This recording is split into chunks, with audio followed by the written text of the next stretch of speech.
Good morning, good afternoon, good evening, everybody. Welcome back to my Let's Play of the Elder Scrolls Online.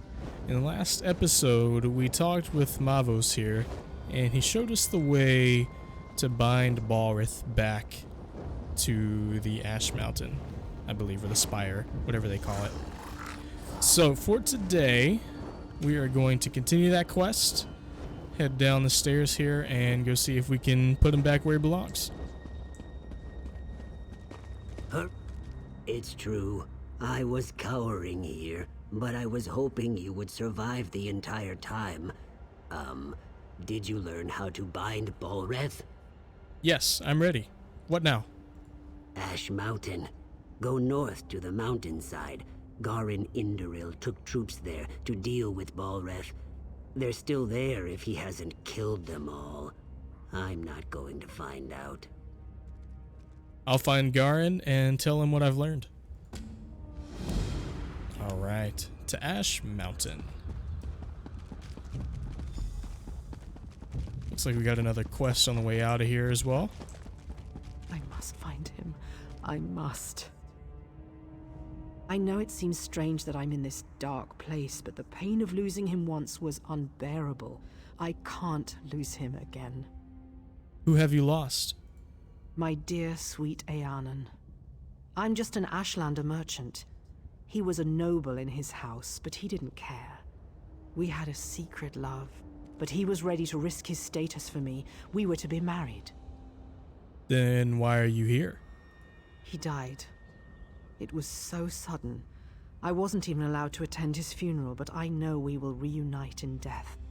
I can't find his tomb. I just want to talk to him one more time. Will you help me find him? I will. Yeah, I'll help you. Azura bless you. I spoke with a wise woman. She told me to gather graven caps near the tombs. I'd collect some, but the wardens would stop me. I wouldn't even be here if it wasn't for Eanan. Okay, stay here and I'll be right back. Okay. This looks like we gotta collect a few of these. What are these called? Graven caps. Just gotta get a handful of these.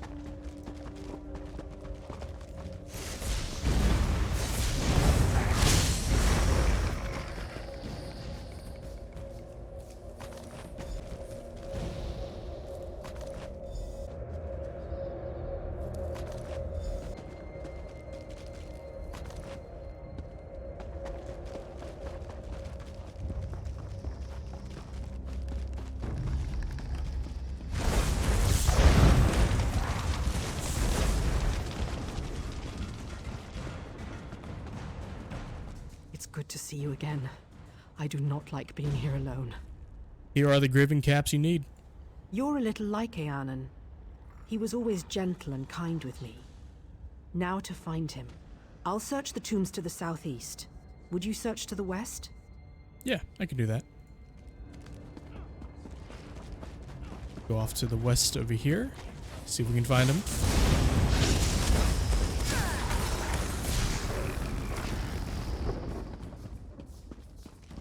We got a few options to look through here.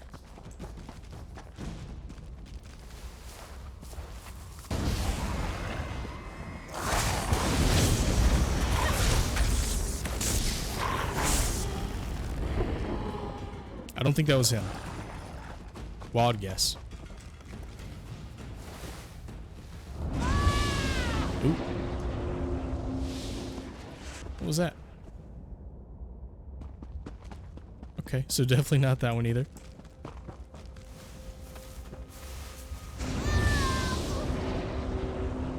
Again, not that one.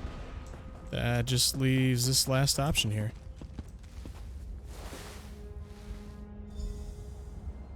There he is.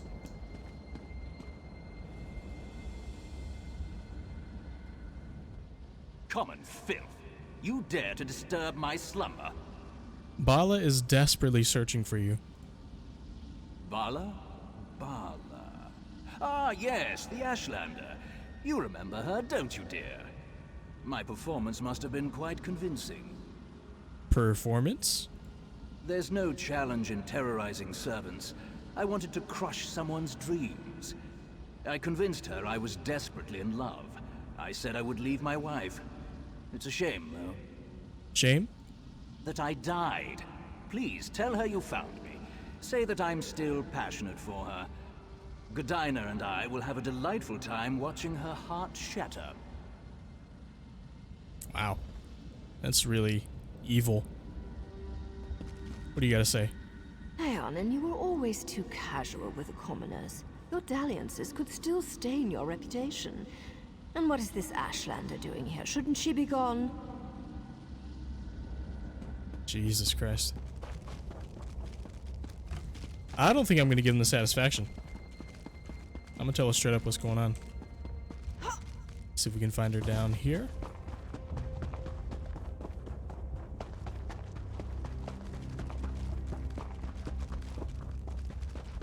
There she is. Did you find him? Yes. Where is he? What did he say? I'm shaking. I miss him so much.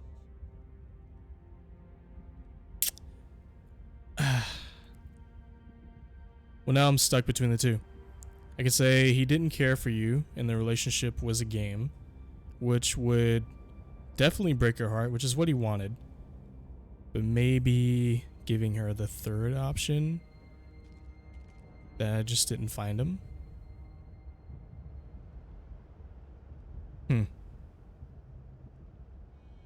I think it's worth it for her to know.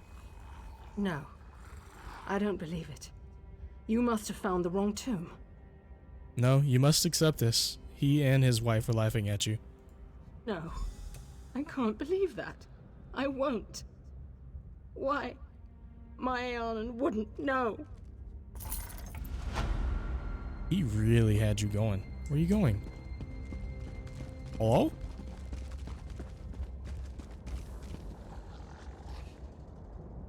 Hello? Just ran down this way, possibly.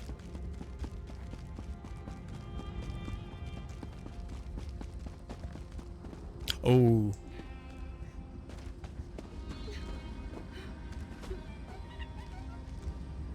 The pain of losing him once was unbearable. I can't lose him again. Wow, dude. She actually did it. He got what he wanted.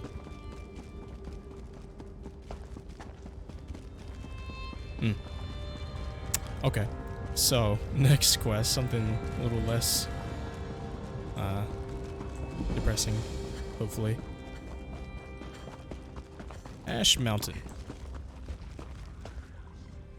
Rumblings from the mountain have us all on edge. Balreth is up there somewhere. I hope you brought good news. Your father told me to report to you? And I'm glad he did. Balreth, it seems, does not want to go quietly back into his cage. Rumblings from the mountain have us all on edge. Balreth is up there somewhere. I hope you brought good news. You know, I feel like you just said that maybe. But yeah, I spoke with a mage from the past and learned how to bind Balreth. Excellent. My friend, you are an asset and blessing on the Pact. I sense the hand of the three here. Now we'll get things done. By Vivek, Balreth will be bound again. So I know what to do. The mages of the past shackled Balreth with the guardian Atronachs. The Atronachs? Well, that's bad. I banished them when I cast Father's spell. We were sure we could control the creature. Damn it. I suppose we'll have to summon them again, somehow. And how do we do that? They stood watch over Ash Mountain for centuries. All we need to do is grab their attention again. Kill Daedra, take their hearts, then burn them at the ruin altars. That should draw them out. Walks and Ash is waiting for you at the top. Good luck. Oh, she's up there. Nice. Let's go see our friend up there, huh? We'll hold the line here. Ensure that the Ashlands are safe. All of Stonefold is relying on you, my friend. So why are the Daedra here? Normally, Daedra only grudgingly come to Nirn, but Ash Mountain resonates with the magical echoes of Balreth's capture. That power and the heat of the lava draws them in, like moths to a flame. And why weren't you able to shackle Balreth? Father may have been overconfident. May have? We broke the wards and, as you learned, dispelled the Guardians when we summoned Balreth to Darvin's watch. Father was sure I'd be able to replace them. I don't want to let him down. That's a lot to take on as a single person. Shackling a brother of strife by yourself? Nah. And it appears on our compass here that we have another lore book. Seems to be all the way down here.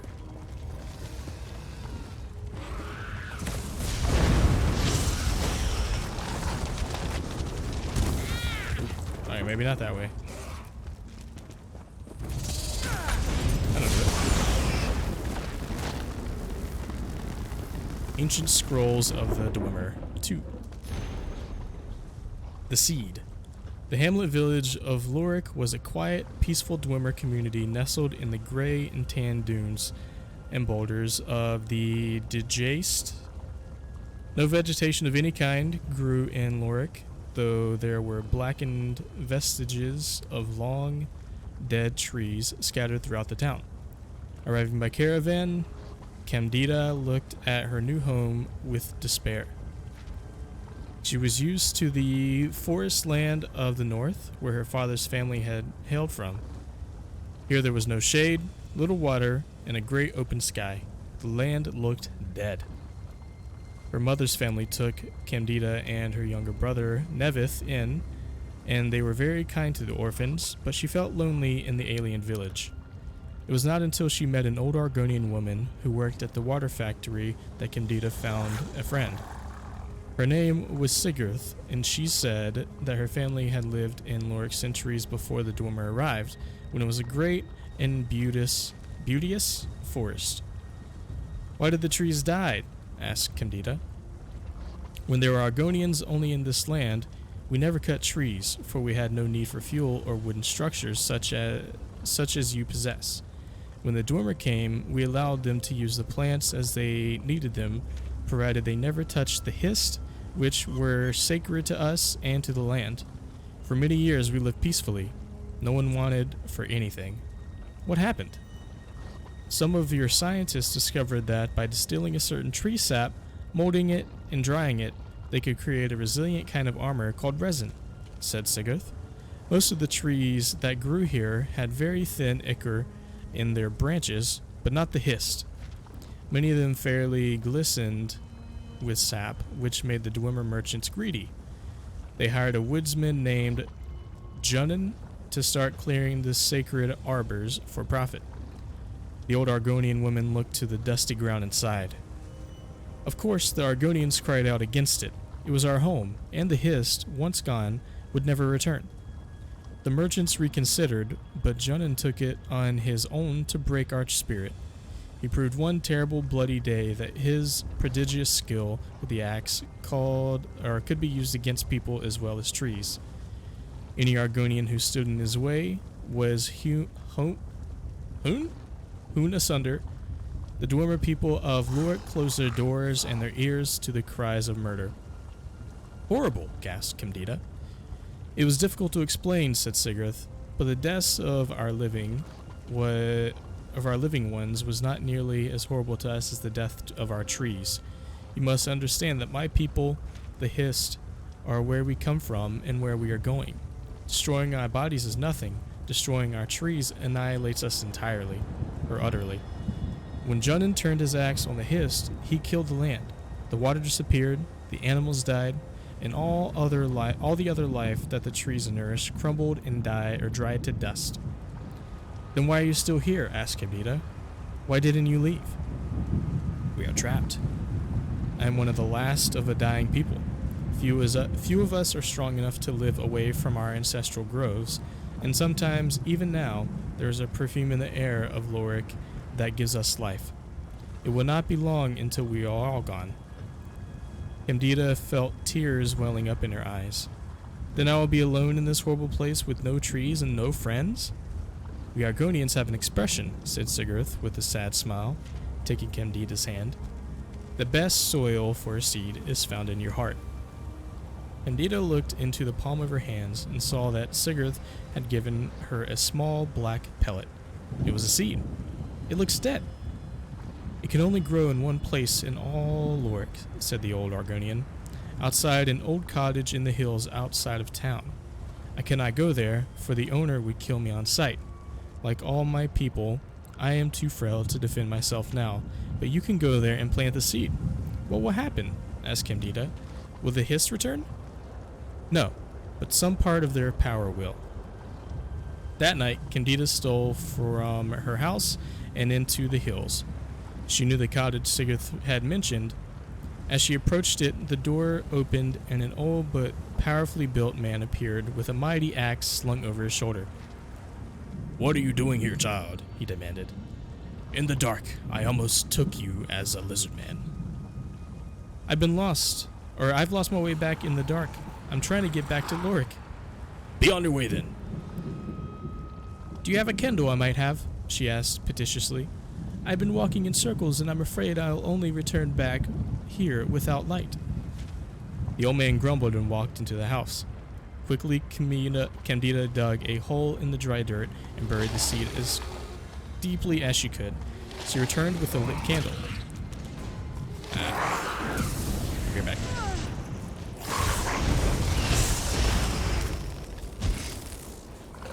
Maybe somewhere less invasive. Let's see if we can find that again. Quickly, Candida dug a hole in the dirt and buried the seed as deeply as she could. He returned with a lit candle. See to it you don't come back here, he growled, or I'll chop you in half. He returned to his house. The next morning, when he awoke and opened the door, he found that his cottage was entirely sealed within an enormous tree. He picked up his axe and delivered blow after blow to the wood, but he could not break through. He tried side chops, but the wood healed itself. He tried an upper chop, but the wood sealed. Much time went by before someone discovered old Jonan's emaciated body lying in front of his open door, still holding his blunted, broken axe. What he'd been chopping with, it was a mystery, but the rumor spread that his sap was found on the blade. Shortly thereafter, small flowers began pushing up through the town's dry dirt. The hiss did not return, but at twilight the shadows of a great trees would fill the streets. Oh man, what a tale.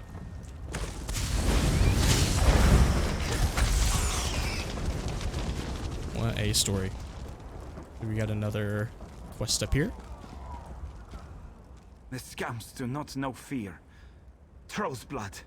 I've tried to teach them. How can I aid you? By the soul of Iskramor. That's what I like to hear. It's the damned scamps. Without the lads in the way, they'd overrun us all. Scouts tracked them back to caves on the mountainside. We need to close those caves. We've got pickaxes, but it's nigh impossible to collapse a mountain and fight at the same time. We'll keep these scamps busy while you collapse the entrances. Don't worry. There should be plenty of fighting. Okay, so I'll go get those caves closed. Alright, so it looks like we gotta collect Daedra hearts, and then on top of that, close some caves. Shouldn't be too bad.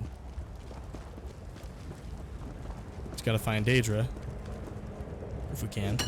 I know there's usually some along the way here, but it appears that somebody's cleared. There we go. I was about to say somebody's cleared them out, but they respawn.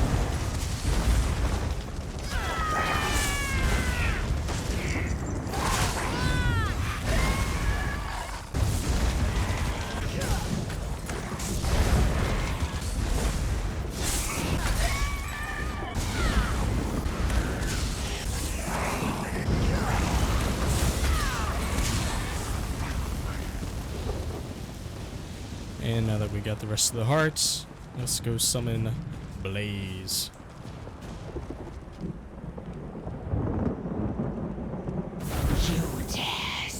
rage binder. You will burn.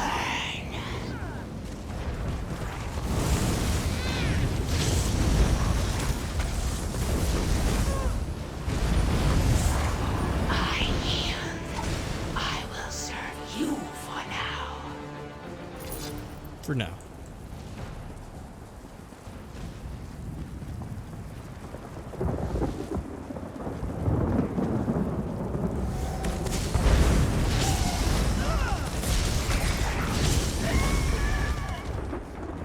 We also have our first little cave to collapse.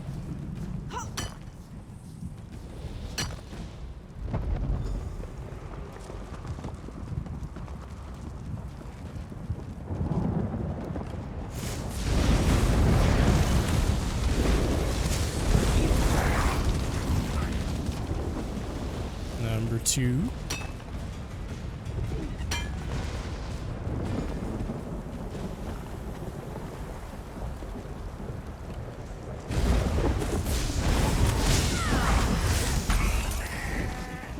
And number 3 should be up there, but before that we have the other Atronach to summon here.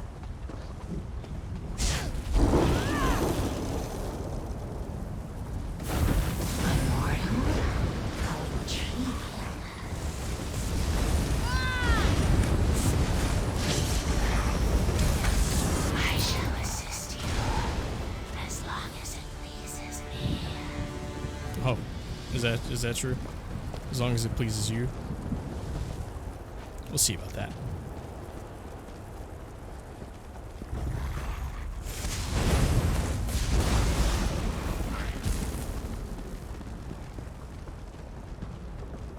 Then we have our last little cave here.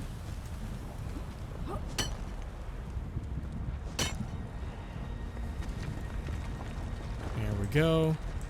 Then we just have to go find Captain Nora. Should be up this way.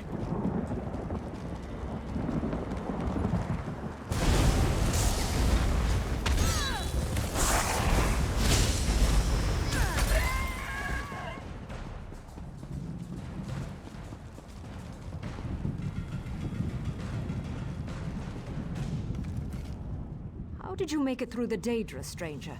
We're having a damned hard time just holding back the tide. She really knows how to throw her voice there. Sergeant Yeager sent me. I've collapsed the Scamp Cave entrances. So you helped out Sergeant Yager all by yourself. That's the best news I've heard all day. If the lot of us don't die tonight, I'll buy you a drink.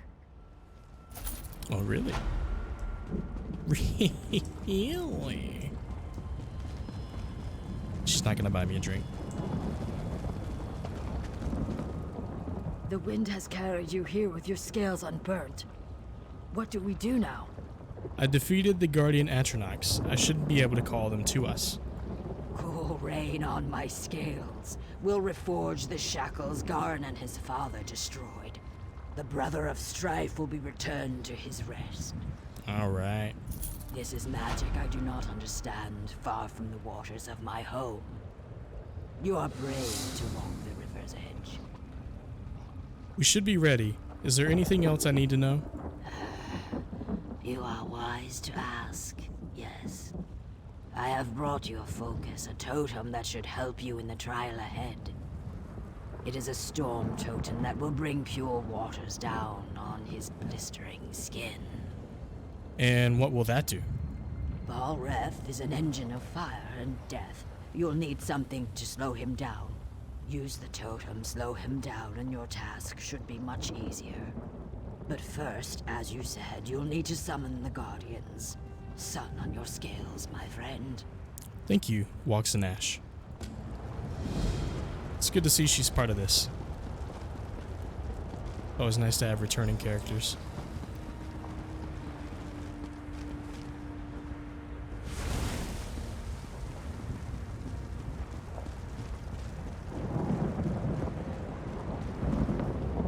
Gotta wait for her to get into position there. Here we go. And let's get Blaze.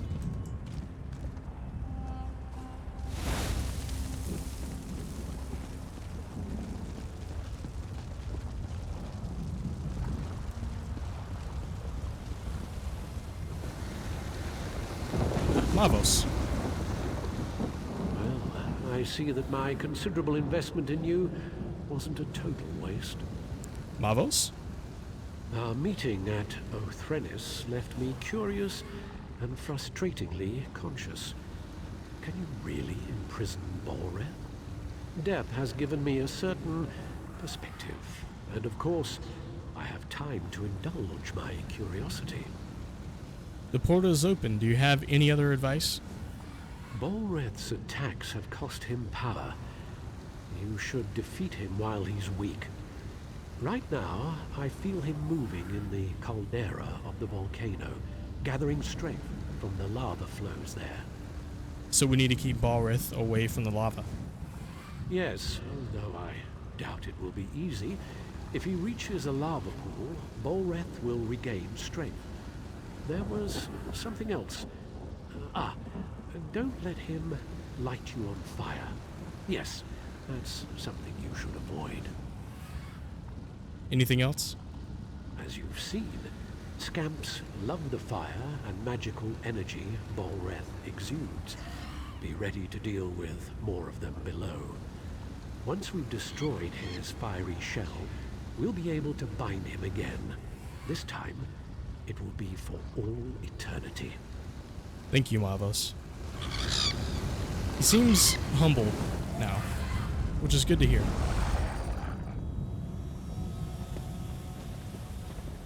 Alright. Let's see if we can get him to die pretty quick.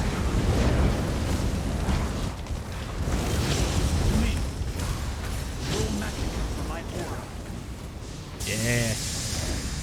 Easy.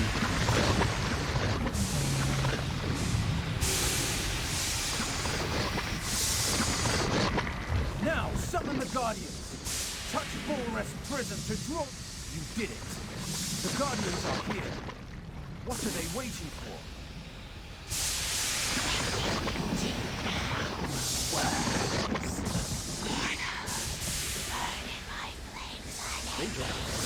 Hear me. Return to your purpose. Balreth cannot walk the world of mortals. You must cage him again. We obey. Damn right. I'll fuck you up again. Forgive us, mortal master. Fulfill your ancient vows. Imprison Balreth.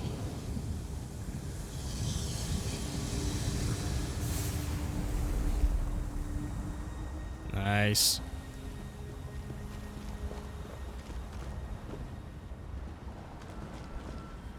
You've done well for a mortal. Mavos! Is it finished? You've seen it yourself. Balreth, the brother of strife, is forever imprisoned. He's shackled to Ash Mountain. You did this. You did what took countless mages many attempts and failures. For a mortal, you're quite an impressive sort. Oh, you're making me blush, Mavos. Stop. Yes, you should thank me. You couldn't have done it without me. And you are welcome. Now go. Get out of here. This is no place for the living. Take care, buddy. What a nice guy. Balreth is bound forever. Let's return to Ash Mountain.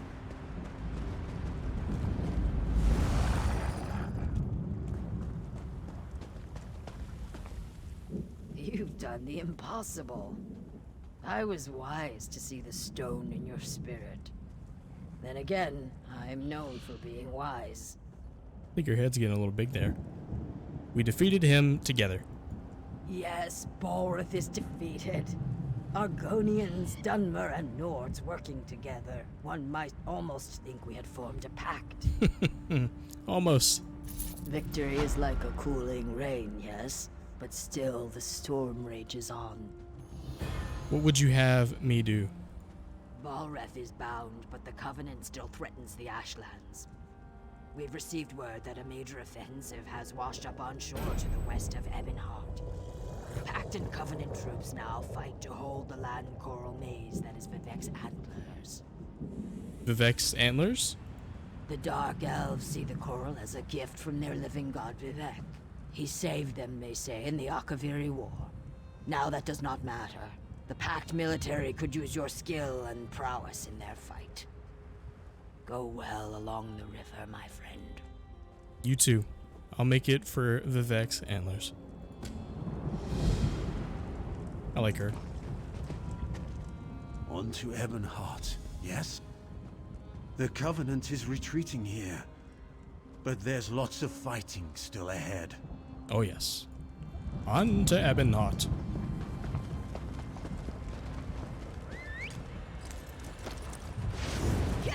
But before that, we have a couple of things to clear out along the way. Zoom in here, we have one delve and the second delve. So do these two before we head into Ebonheart, and we should be good.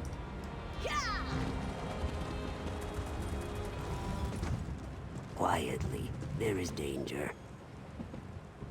Quiet. I see then, spleen stranger. You must help me. My people have been taken by a Daedra, known as Fate Stealer. Slow down a moment. What went on here? Raiders. The dark-skinned ones attack, hoping to take our mine and make us slaves once more. They even summoned a Daedra. That was a mistake. The Daedra took everyone away, Argonian and Raider, and only left their soul crystals behind. How can I help? My people and even some enemies languish in the Daedra's Oblivion realm. The Raiders seized an Argonian gel called fire sap. Find some. It should overheat the crystals and cause them to crack. Then you can return my people. Okay, I'll find the gel and free your people. Looks to be in the backpack here. What you want?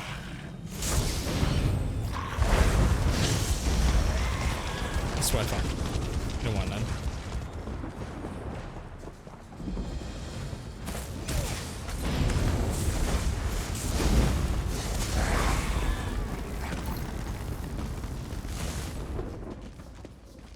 Soul crystal.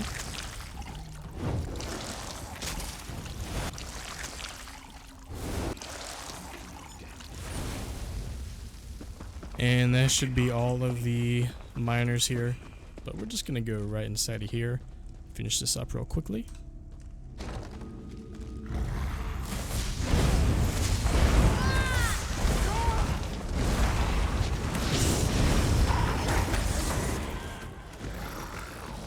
So we got a little note here.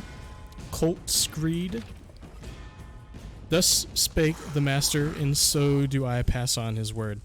Be cautious always. Extend the hand of the master only in the shadows. The abandoned mind is the perfect lair. Well done, Athondo.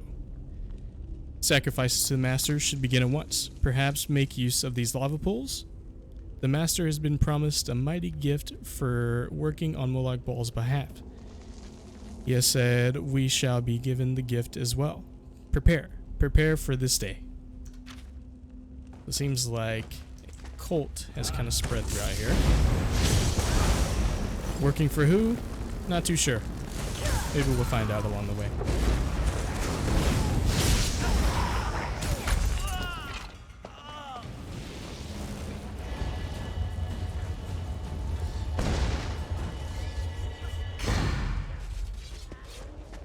Okay, so not much of a story for this place, unfortunately. So I guess we'll just head out and go tell him that we freed the miners.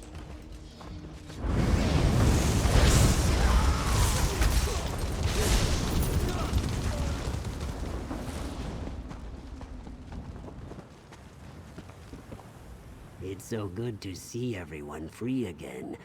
I mean, almost everyone. Almost everyone. Who's missing? My father, Last Water. The Daedra still has him. He tried to stop Fate Stealer. And how can I free him? His stone is in the main campsite. I'm sure Fate Stealer will not give up her prize willingly. Oh boy. Okay, one more to free. I'm assuming this is probably going to be a little bit of a boss fight. Yep. Mavos knew the terms when he summoned me.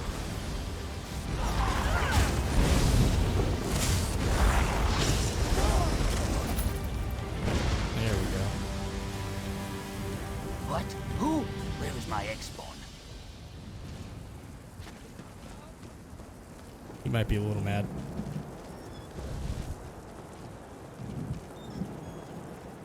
Neposh, is your brain shell cracked? Bargains with Daedra? I am ashamed.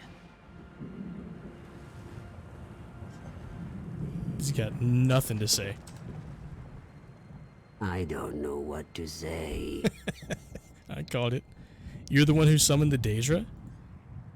The shame of it makes my scales brittle. But yes, I summoned it. I could not bear to see another victim fall to the raiders. I couldn't let them take our mine, so I reached out to Fate Stealer. All of us were scorched. Okay, so the terms of him summoning Fate Stealer was she could have his father. That sucks. Your claws are sharp, traveler. My spawn does not deserve the kindness you visited upon his scaly hide. On behalf of the rest of us, I thank you. You're welcome. Okay, so that is one delve down. And we'll just head back up and around to the left here, do the other one, and then head over to Ebonheart.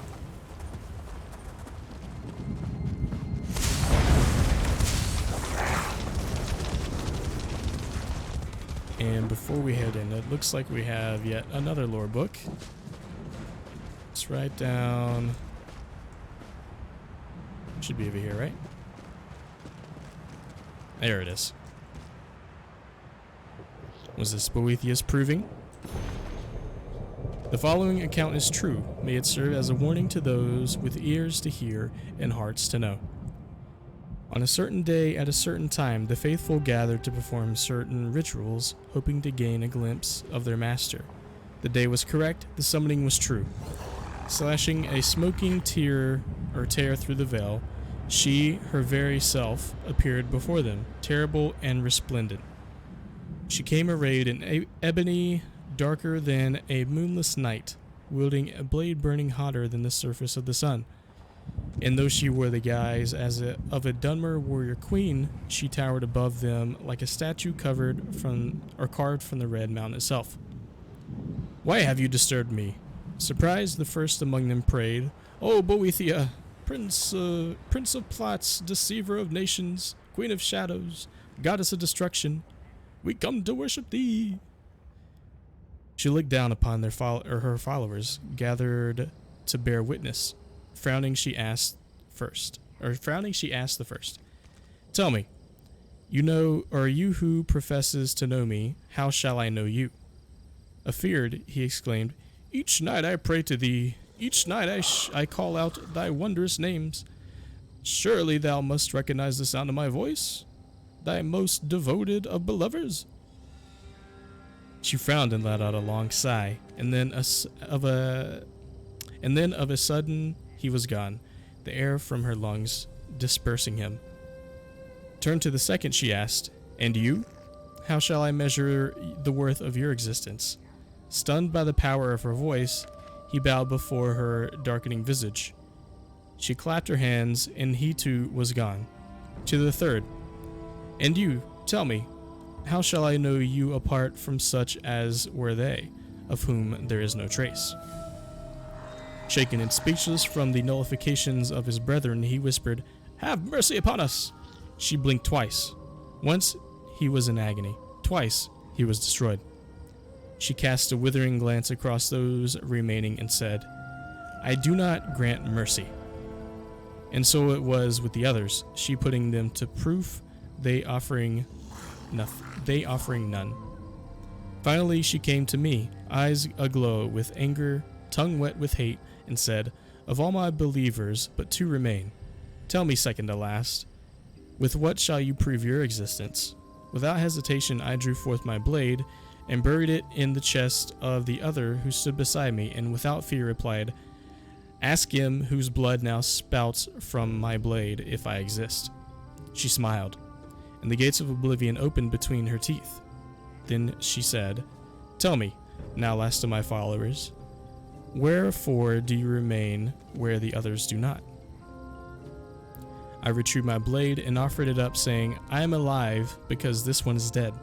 I exist because I have the will to do so, and I shall remain as long as there are signs of my handiwork, such as the blood dripping from this blade."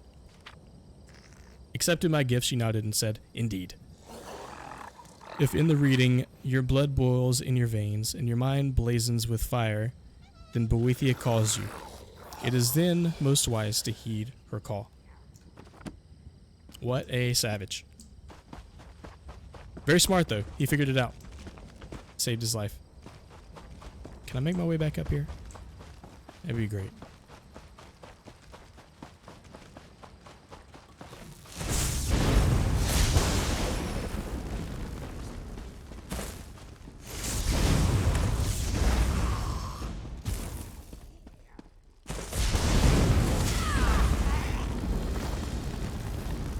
And here we have Mafala's nest.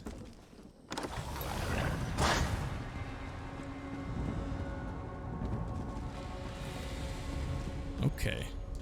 Here's our first little letter here. Burnt, mostly illegible scrap. Understanding why the mistress would abandon us, these brutish creatures assault us every day. The venom of their beasts, their shrill cries. Mercy, mistress, hear our pleas. Interesting.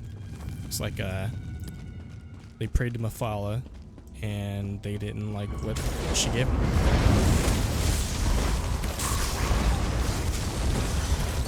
It sucks to suck, really.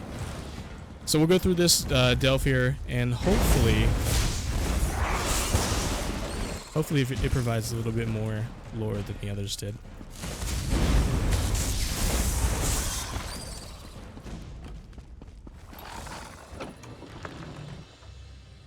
Alright, so unfortunately that would be 3 for 3 on the delves there, not really giving us much of anything, except for maybe a single page to kind of read through.